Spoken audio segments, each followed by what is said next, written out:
Hi, I'm Mark Gilbertson. I'm the District Technology Coordinator, and I'm here with Justin Hansen, the District Curriculum Coordinator.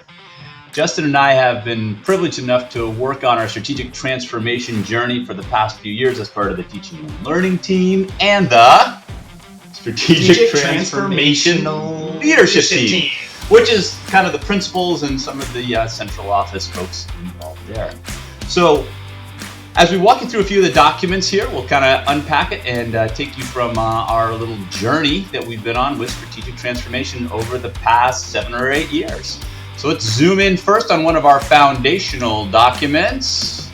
It's always best practice to look at your mission and vision. Saudi Aramco Expatriate Schools provide each student with an excellent education in support of attracting and retaining an international workforce. This mission is very practical and connects us as a school to the company, Saudi Aramco. And our vision, Justin, is that we will be a preeminent school system where students achieve their maximum potential in a culture of continuous improvement. And I think that maximum potential part of that is really important because you'll hear that term a lot here at SAES. How do we get kids to reach their maximum potential? One way we do that is by focusing on the whole child and human flourishing. Look at right there in the center, the apple, right? And that apple is not just by chance. It represents us trying to focus on not only what a child is, but the environments around that. So how are we going to make sure that we have environments where kids are going to thrive and also flourish? Mm-hmm. And for me, the metaphor of the apple is so powerful because there's lots of different kinds of apples out there, and each one needs just a little bit of a different environment to thrive, and so it's really powerful. So one of the ways that we get each child to reach their maximum potential and to flourish is by focusing on 3 specific cultures. I'll start with explaining the culture of belonging. Culture of belonging is really important because not only is it nice to belong, it is essential. If we're going to ask our students to stretch themselves and take risks, we need to create those environments where they can do that safely, right? So a culture of belonging is essential for us to go and create the environments for them to stretch themselves into learning and creativity. Which is one of our other cultures, the culture of creativity. So we can focus on some critical thinking skills, some creative capacities, and I think this one really sets us apart from a lot of schools who don't necessarily focus on creativity in particular. After kids feel like they belong and they're safe, they can start to achieve their maximum potential with some of our achievement, academics, and also for them to focus on their social emotional, and they can also take stock of their learning. And that was one of the biggest things, milestones this year, was our student-led conferences. By many measures, our students, our teachers, our parents all came back with good feedback on our student-led conferences, where our students not only focused on what they did, but how they got there. And that metacognition is what's going to empower them for us to continually grow. And how do we continually grow? Sustaining excellence. Sustaining excellence is not only our accreditation, part of our accreditation, which is Middle Schools Association, but it also is our commitment to continuously improve. That's right.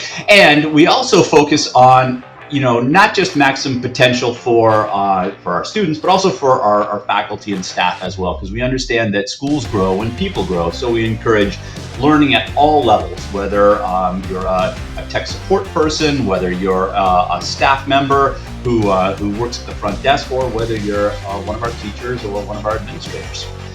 And of course, at the center of that apple is whole child, and we focus on every child, every day. That's right. That's our moniker. We like to think of that every day so we don't forget about anybody in their journey here at SAES. Now, going back and doing a little history here, I think it's important to know sort of the progress over the last few years. So we realized that having 3 cultures to focus on can take a lot of energy. We needed to really focus on sort of 1 culture per year for the past few years. So during the 21-22 year, we focused on a culture of belonging, and that was a fantastic way to sort of bring our faculty and our students back together after COVID. And we celebrated with a belonging conference where we had a keynote speaker, Bob Goff, who inspired us in so many ways to get to know ourselves better and to be much more inclusive.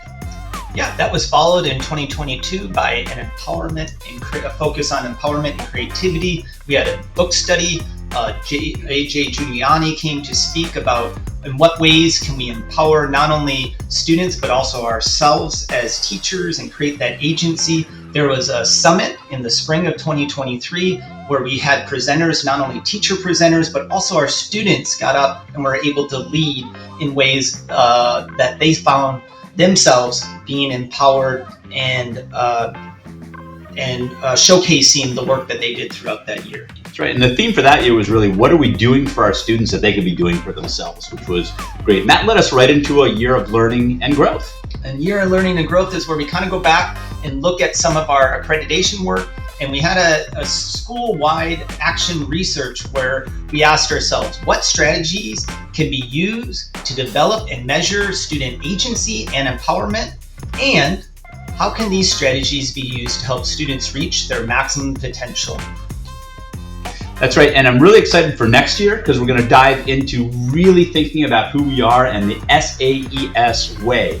One of the ways we're going to do that is by anchoring ourselves and refreshing those foundational documents that were refreshed last 7-8 years ago. And so to take another look at that and see if we are still that same school we were is going to be a really interesting journey. So over the course of the year, it'll come into focus, Justin. I can see it now. The 24-25 school year, as I mentioned, we're going to continue to refresh those foundational documents and look at our learning principles. And those will not only ground us, but they also let us stretch ourselves to who do we want to become. Not only who we are, but who do we want to become as a system and as people, as educators.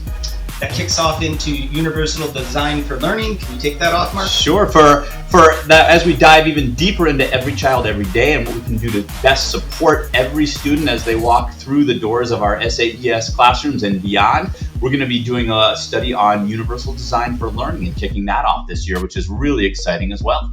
And then we'll end that with consolidating our growth. This is really about reflective practice. So we're going to try to identify the most impactful practices that we have focused on over the past 3 years and try to integrate them into our systems in sustainable ways.